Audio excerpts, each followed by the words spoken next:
Assalamualaikum warahmatullahi wabarakatuh. Selamat datang kembali di channel Anak Kentang. Sebelumnya terima kasih ya sudah klik video ini. Dan untuk kalian yang belum subscribe, jangan lupa di subscribe dulu ya, karena subscribe kalian sangat berarti agar channel kami ini makin berkembang. Dan di hari ini, aku akan menceritakan mengenai salah satu wanita yang terkenal pada zamannya karena kecantikan dan kecerdasannya dalam menguasai banyak bahasa asing, serta senang mempelajari ilmu astronomi, matematika, dan juga filsafat. Selain itu, beliau ini juga seorang diplomat, laksamana, administrator, dan ahli politik yang terkenal pada zamannya. Cleopatra. Pasti kalian di sini sudah pernah dong mendengar namanya. Kalau begitu, tanpa perlu berlama-lama lagi, langsung saja kita simak videonya.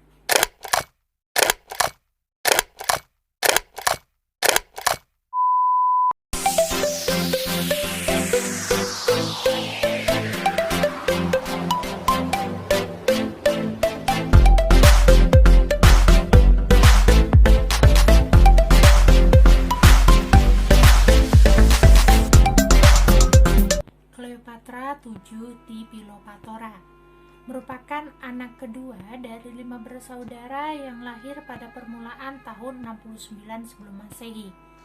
Ayahnya yang bernama Ptolemus Neos Dionysios Theos Philopator Theos Philadelphos, atau yang lebih dikenal dengan Ptolemus 12 Auletes, yang merupakan raja dari dinasti Ptolemaic di kerajaan Ptolemaic di Mesir. Sedangkan ibunya bernama Cleopatra V Tripaina. Diinformasikan, masa kecil Cleopatra VII hidup dalam pengasingan bersama ayahnya, Raja Ptolemus XII di Roma, karena di tahun 58 sebelum Masehi, Berenice IV Epiphania yang merupakan anak sulung dari Ptolemus XII melakukan pemberontakan agar menjadi ratu. Dan 1 tahun pasca pemberontakan, tepatnya di tahun 57 sebelum Masehi, Ptolemus XII menggunakan suap dan intrik serta membujuk orang Romawi untuk mengembalikan ia dan keluarganya ke kerajaannya di Alexandria. Nah, akhirnya Ptolemus XII dapat membeli dukungan dari Aulus Gabinius, seorang negarawan, jenderal dan pendukung Pompei asal Romawi, dapat mengembalikan ia ke kerajaannya di akhir tahun 57 sebelum Masehi. Nah, kemudian setelah Ptolemus XII berhasil balik ke kerajaannya di Alexandria, singkat cerita di tahun 55 sebelum Masehi, Ptolemus XII yang didukung oleh Aulus Gabinius kemudian mengeksekusi mati Berenice IV Epiphania beserta pendukungnya. Sampai di sini aku jelasin dulu ya guys, bedanya tahun Masehi dan tahun sebelum Masehi di mana agar kalian gak bingung. Jadi, kalau tahun Masehi itu makin lama angkanya makin bertambah. Misalkan nih, tahun ini tahun 2022, maka otomatis tahun depan tahun 2023. Nah, kalau tahun sebelum Masehi itu balikannya guys. Contohnya nih, misalkan tahun ini tahun 10 sebelum Masehi, jadi tahun depan ya tahun 9 sebelum Masehi. Gitu caranya. Next, kekuatan pertama Cleopatra ini terlihat saat beliau berumur 14 tahun ketika beliau diangkat menjadi wali bersama ayahnya setelah eksekusi mati yang dilakukan kepada kakak sulungnya dilakukan. Dan singkat cerita, dikonfirmasi kembali bahwa di tahun 51 sebelum Masehi, Ptolemus 12 Auletes meninggal dunia dan posisinya digantikan oleh anak keempatnya, yaitu Ptolemus 13 Theos Philopator, yang juga merupakan adik kandung dari Cleopatra VII.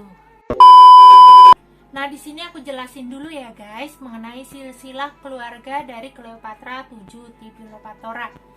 Yang pertama, Cleopatra VII memiliki ayah yang bernama Ptolemus 12 Auletes yang lahir di tahun 117 sebelum Masehi.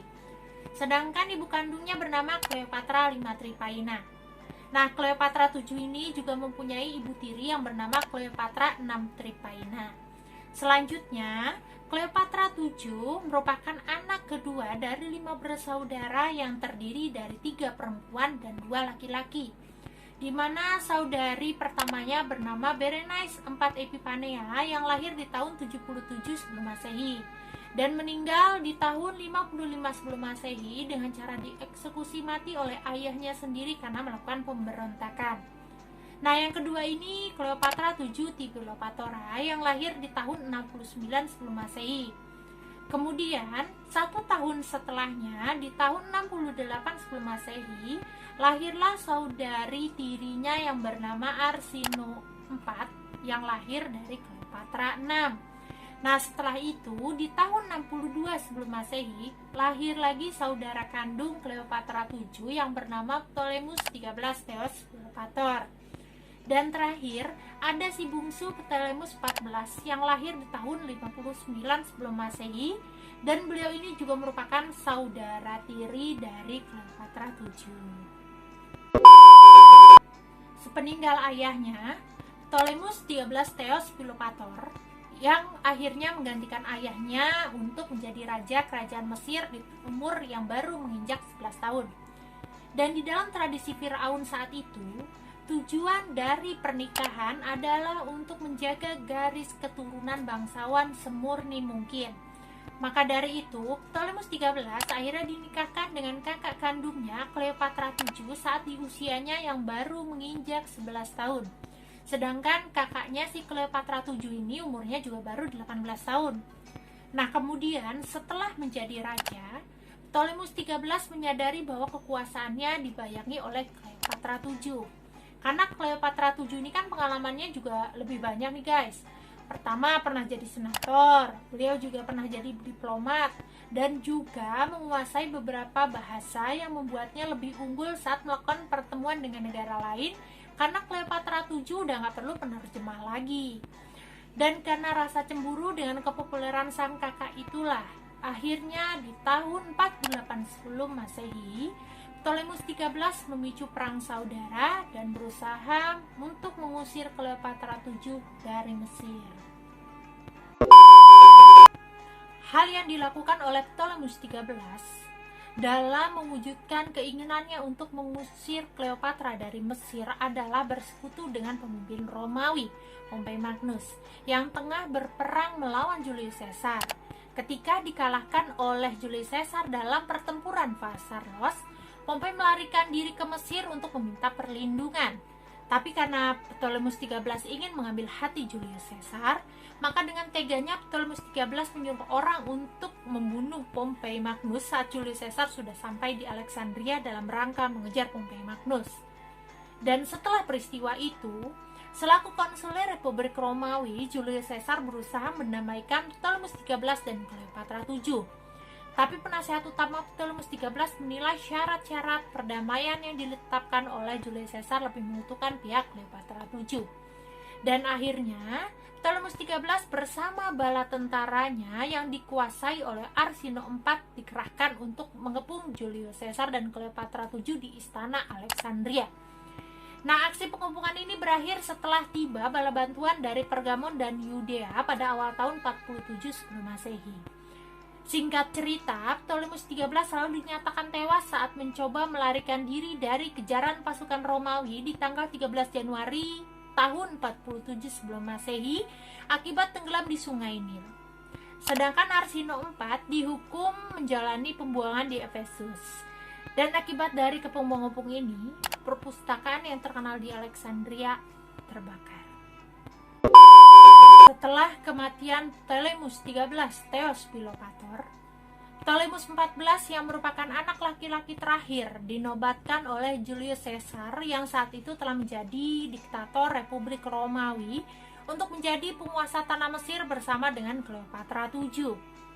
Dan balik lagi pada tradisi Firaun yang mengharuskan nikah dengan saudara satu garis keturunan untuk menjaga gelar kebangsawanannya, maka menikahlah Ptolemus 14 dengan Cleopatra 7.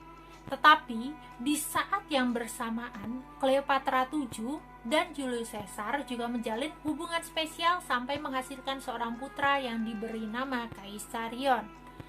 Nah, Ptolemus 14 saat itu diperkirakan tidak benar-benar berkuasa karena segala keputusan pemerintahan lebih banyak ditentukan oleh Cleopatra 7. Nah, kemudian di tahun 46 dan 44 sebelum Masehi, akhirnya Cleopatra 7 berkunjung ke Roma dan tinggal di villa milik Julius Caesar. Ketika Julius Caesar tewas terbunuh di tanggal 15 Maret tahun 44 sebelum Masehi, Cleopatra VII berusaha agar Kaisarion diakui sebagai ahli waris mendiang ayahnya. Tetapi pada akhirnya yang diakui sebagai ahli waris adalah Octavianus, keponakan dari Julius Caesar. Karena Kaisarion dan Cleopatra saat itu kan dianggap bukan penduduk dari Romawi ya, maka dari itu yang diangkat adalah Octavianus. Dan dikarenakan meninggalnya Julius Caesar, Cleopatra VII bersama dengan Kaisarion putranya ini kembali ke Mesir, lalu menyuruh orang untuk membunuh Ptolemus XIV agar nantinya Kaisarion diangkat menjadi penguasa bersama dirinya. Dan setelah Kaisarion menjadi penguasa, maka otomatis namanya diganti menjadi Ptolemus XV. Dengan terbunuhnya Julius Caesar, otomatis Romawi kembali jatuh lagi ke dalam perang saudara yang untuk sementara diselesaikan melalui pembentukan triumvirat alias 3 serangkai di tahun 43 sebelum Masehi. 3 serangkai tersebut terdiri atas pewaris terpilih Gaius Octavianus, seorang jenderal yang bernama Marcus Antonius, dan seorang negarawan Romawi yakni Lepidus. Nah, di tahun 41 sebelum Masehi, akhirnya Antonius mengambil kendali provinsi timur Kekaisaran Romawi dan dia memanggil Cleopatra VII ke Tarsus untuk menjawab tuduhan bahwa dia telah membantu musuh-musuhnya. Setibanya Cleopatra VII di Tarsus, ia malah berusaha untuk merayu Antonius.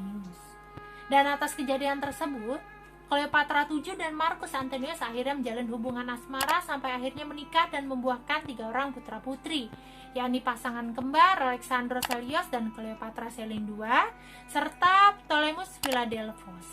Selain itu, Marcus Antonius juga memanfaatkan kewenangannya selaku salah seorang triwira untuk mengeksekusi mati adik tiri Cleopatra VII yang saat itu masih hidup dalam pengasingan, yakni Arsinoe IV.